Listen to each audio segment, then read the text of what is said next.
Market update का time हो गया। आज आपको बता दें कि मामूली गिरावट के साथ शेयर बाजार खुला है और G20 की वजह से भारत में निवेश आने की संभावना जताई जा रही है। आने वाले 2 महीने की अगर बात करें तो आने वाले 2 महीने में सोने के दाम में 15% की बढ़ोतरी की संभावना जताई जा रही है। सोने के भाव में बढ़ोतरी दर्ज की जा सकती है। अर्जेंटीना के प्रति व्यक्ति आय बढ़ने की भी संभावना जताई गई है। दूसरे देशों की लगातार हम बात बता रहे हैं आपको। न्यूजीलैंड में महंगाई कम होने की उम्मीद जताई गई है। तो ये तमाम वो देश जहां पर संभावना जताई जा रही है, जैसे कि अर्जेंटीना के प्रति व्यक्ति आय बढ़ने की संभावना है, वहीं न्यूजीलैंड में महंगाई कम होने की उम्मीद जताई जा रही है। तो मामूली गिरावट के साथ आज भारतीय शेयर बाजार खुला है। तो देखिए, G20 की अध्यक्षता भारत के पास है। तमाम जो देश हैं उनके प्रतिनिधि हैं वो भी कई बार G20 के मीटिंग्स के लिए देश में आए। हमने देखा किस तरह से तस्वीरें सामने आई। अध्यक्षता भारत के पास है, तो इसी वजह से कहा जा रहा है कि भारत में निवेश यानी कि इन्वेस्टमेंट आने की संभावना है। तो भारत के लिए मार्केट पॉजिटिव रहने वाला है। आने वाले 2 महीने में बात करें सोने की, तो सोने के दाम में 15% की बढ़ोतरी की संभावना भी यहां पर जताई जा रही है। तो जो लोग मार्केट में डील करते हैं और उन्हीं के लिए निवेश बाजार से जुड़ी ये बड़ी और अहम खबर। देखिए, आज मामूली गिरावट के साथ शेयर बाजार खुला है। सेंसेक्स और निफ्टी आप देख सकते हैं कितनी गिरावट इन दोनों में दर्ज की गई है। और आकाश जिंदल मार्केट एक्सपर्ट हमारे साथ जुड़े हैं। आकाश जिंदल से मैं समझना चाहूंगी कि क्या कुछ फिलहाल ये भारत के लिए है कि आज मार्केट थोड़ी सी गिरावट के साथ खुली है। कितना पॉजिटिव साइन है और कितना नुकसानदेह है ये? भारत की इकोनॉमी के लिए बहुत सी पॉजिटिव चीजें हो रही हैं।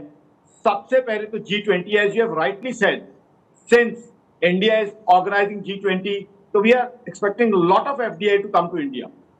All Indian states would get to showcase themselves. So we are expecting lot of FDI. वो भी इसलिए क्योंकि आज हिंदुस्तान की GDP ग्रोथ दुनिया में फास्टेस्ट है। जहां US जैसी इकोनॉमी डाउन चल रही है, इंग्लैंड, जर्मनी जैसी इकोनॉमी रिसेशन के करीब पहुंची हुई है, हिंदुस्तान अब देखिए GST कलेक्शन हमारी 1,60,000 करोड़ के आसपास हुई है। उसके अलावा GDP ग्रोथ हमारी 6% के आसपास है।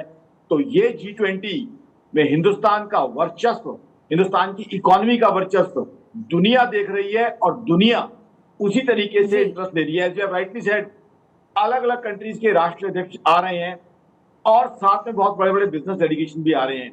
तो वी इंडियंस, मेरी ऑर्गेनाइजेशन आकाश.in का मानना है, we are getting a opportunity to showcase that yes, India offer growth. अब उसका फायदा क्या होगा? फायदा ये होगा हमारे जो यूथ हैं उसको एम्प्लॉयमेंट अपॉर्चुनिटीज मिलेगी। बिकॉज आज क्या है, रशिया यूक्रेन वॉर के कारण जो ग्लोबल रिसेशन के करीब पहुंची हुई है हालात, उसकी वजह से अनएम्प्लॉयमेंट हिंदुस्तान में भी ज्यादा है, 7.8% है। तो हमें अपने यूथ को एम्प्लॉयमेंट देनी है। अब G20 एक बहुत बढ़िया हमारे लिए एक ऐसा मौका है जहां इन्वेस्टमेंट आए और यूथ को एम्प्लॉयमेंट दे सके, साथ ही साथ टैक्स कलेक्शन बढ़ेगा, GDP ग्रोथ बढ़ेगी। आकाश, मैं आपसे समझना चाहूंगी, आप अर्थशास्त्री हैं, मार्केट के ऊपर अच्छी पकड़ आपकी है। तो देखिए, न्यूजीलैंड में कहा जा रहा है कि महंगाई कम होने की उम्मीद है।